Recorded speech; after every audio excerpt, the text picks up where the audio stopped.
ये तो शुरू मेरे सब खैरियत से होंगे। ठीक है, हमने एक्सरसाइज 2.3 स्टार्ट की हुई है। लास्ट वीडियो में मैंने आपको एक्सरसाइज 2.3 के 4 क्वेश्चन कंप्लीट करवा लिए थे। ठीक है, यहाँ पे हमने क्या करना है, फैक्टराइजेशन करवानी, बहुत ज़्यादा आसान और इजी सा है। ठीक है, मैंने आपको क्या बताया था कि सबसे पहले हम फैक्टराइजेशन किस तरह से करते हैं कि हमने 156 को मल्टीप्लाई करवाना है इससे। ठीक है, तो हमारे पास मल्टीप्लाई करवाने से 156x² है और प्लस माइनस करवाने से हमारे पास -x है। ठीक है, तो हमारे पास हमने कौन से दो वेक्टर फैक्टर लिए हैं, हमें बेटा फर्स्ट चीज़ आपने ऐसी देखनी है कि मल्टीप्लाई करवाने से 156x² है, प्लस माइनस करवाने से हमारे पास -x है। ठीक है, एक पहली बात ये होगी। दूसरी बात आपने देखना है कि यहाँ पे हमारे पास कौन से साइन यूज़ हो रहे हैं, माइनस माइनस का साइन यूज़ हो रहा है। ठीक है, माइनस माइनस का साइन होगा तो आपने सोल्व करते वक्त माइनस प्लस का साइन यूज़ करना है। ठीक है, ये आपने बात याद रखनी है। अभी देखिए मैंने सोल्यूशन लिखा, एक्स के एज इट इज़ लिख देना है और -156 आपने एज इट इज़ लिख देना है। अब कोई से दो फैक्टर्स मैंने क्या फाइंड किया है, 13 को 12। ठीक है, 13 और 12। ठीक है, 13 और 12 को मल्टीप्लाई करवाती हूँ, 2 3 6, 2 1 2, 3 1 3 एंड 1 1 1, 6 5 एंड 1। ठीक है, मल्टीप्लाई करवाने से हमारे पास 156 आ रहा है ना, यहाँ पे एक्स लगा दे तो 156x² आ जाएगा। ठीक है, मल्टीप्लाई करने से 156x आ रहा है। इसी तरह -113 एंड +12 करती हूँ मेरा बेटा, तो मेरे पास -x आ रहा है। ठीक है, 13 में से 12x माइनस करें तो -x आ रहा है, बड़ी वाली के साथ माइनस से माइनस।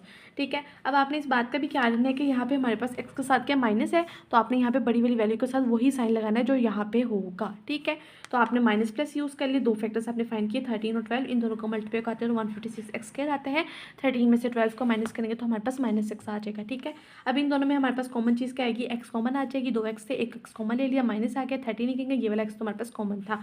अब यहाँ पे हमारे पास क्या कॉमन आएगा, इन दोनों में 12 कॉमन ले लेते हैं, x आ जाएगा, प्लस माइनस माइनस हो गया, 12 13 दा 156। ठीक है, अब ये देखें x-13 दोनों फैक्टर्स हमारे पास, दोनों ये हमारे पास सेम है ना, इट्स मीन कि हमने इसकी फैक्टराइजेशन बिल्कुल ठीक की है। और ये x+12 एक दफ़ा लिख लेंगे, x-13 को एक दफ़ा लिख लेंगे।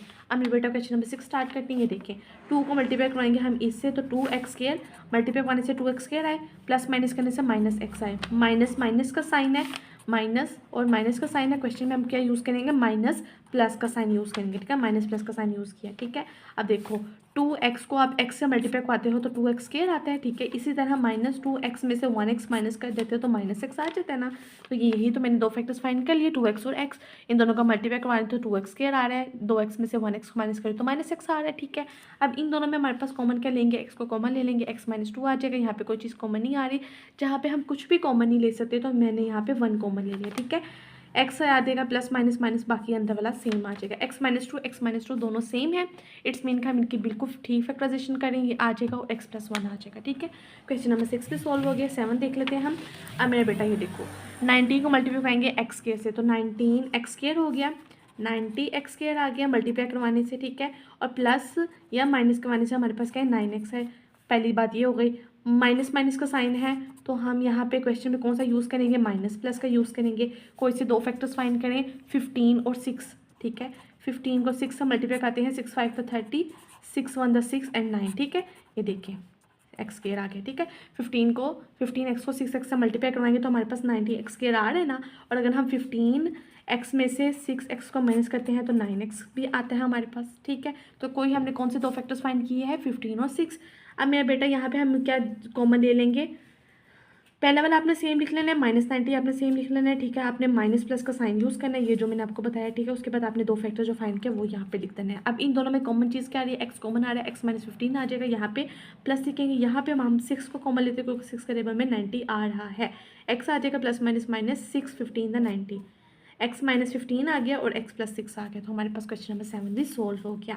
8 हम देख लेते हैं, वो बहुत ज़्यादा आसान है। 85 को मल्टीप्लाई करवाएंगे इससे तो हमारे पास मल्टीप्लाई करवाने से क्या है, 85a² आए, और प्लस माइनस करवाने से हमारे पास क्या है, -12a आए। ठीक है, माइनस माइनस का साइन है तो क्वेश्चन में आपने माइनस प्लस का यूज़ करना है। ठीक है, आंसर में अब 17a को मल्टीप्लाई करवाते हैं 5 से तो 85a² आता है, और 17 में से अगर आप 5 को माइनस करते हैं तो मेरा बेटा -12 ही आता है। ठीक है, आई होप सो आपको समझ आ गई होगी अब। ठीक है, अब इन दोनों में मैं कॉमन क्या लूँगी, a को मैं कॉमन ले लेती, 2a था, a किधर आ गया, -17 आ गया, यहाँ पे कॉमन में 5 को ले लेती हूँ, 5 कॉमन आ गया, a आ जाएगा, प्लस माइनस माइनस 5 का टेबल 17 तक पढ़ेंगे तो 85 आ जाएगा। ठीक है, a+5 आ जाएगा और a-17 आ जाएगा, ठीक है। ये जो 2 दफ़े है ना, इसको आपने एक दफ़ा लिख देना है। अब मैं क्वेश्चन नंबर 9 सॉल्व करती हूँ, वो भी बहुत ज़्यादा आसान और सिंपल सा है।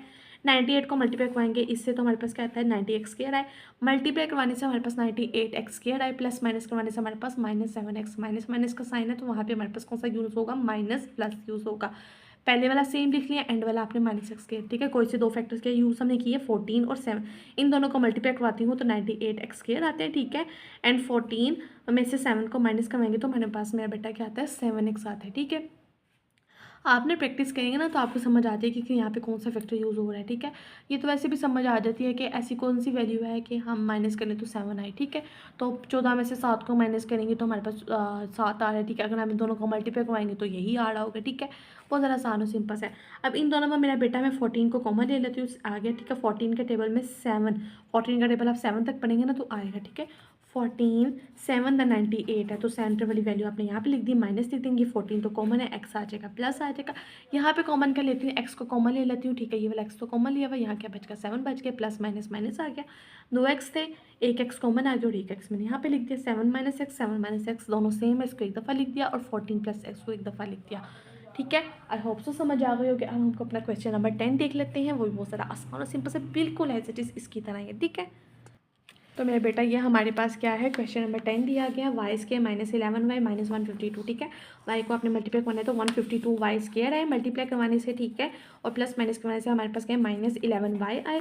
माइनस माइनस का साइन है तो हम क्वेश्चन में कौन सा यूज़ करेंगे, माइनस प्लस यूज़ करेंगे। पहली वाली हमने एज इट इज़ लिख दी, -152 हम एज इट इज़ लिख देंगे। कौन से 2 फैक्टर्स हमने फाइंड किया है, 19 और 8, 19 और 8 को मल्टीप्लाई करवाएंगे तो 152y² आएगा। 19 में से 8 को माइनस करेंगे तो 11 आ जाएगा, ठीक है। अब इन दोनों में हमारे पास कॉमन क्या आ रहा है, y कॉमन आ रहा है, y -19 आ जाएगा, माइ प्लस आ जाएगा 8।